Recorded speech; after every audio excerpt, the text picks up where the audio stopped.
For 10 years, the Macan has been a bestseller. Now comes the new one, fully electric. I've already driven the prototype. It drives like a Porsche. A lot of hard development work has gone into it. My job is to operate the all-wheel drive and transverse lock function development. I am responsible for the interior air conditioning. I am responsible for the braking system in the new Macan. Battery software. Electromechanical power and rear axle steering. High voltage system integration. My name is Sasha Neeson. I am head of testing in the completed vehicle.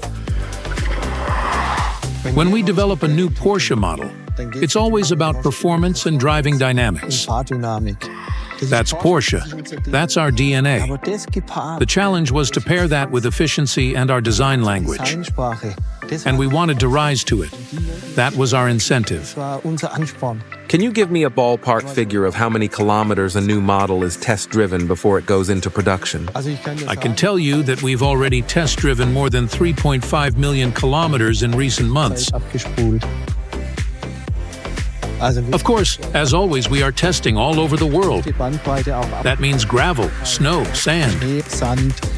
The vehicle is highly networked, and we have to make sure that the connectivity we have in the car is also reflected in the test participants.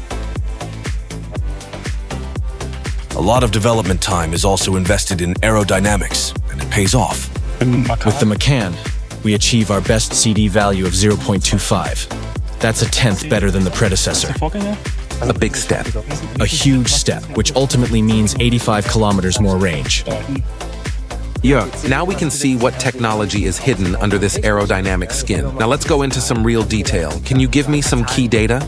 We will have an output of over 450 kilowatts in the vehicle and over 1,000 Newton meters torque, and we are well under 4 seconds. Everything we have always promised, we promise again with our electric cars. Can you give me a value for the range? Well, I can tell you for sure that all derivatives will get more than 500 kilometers.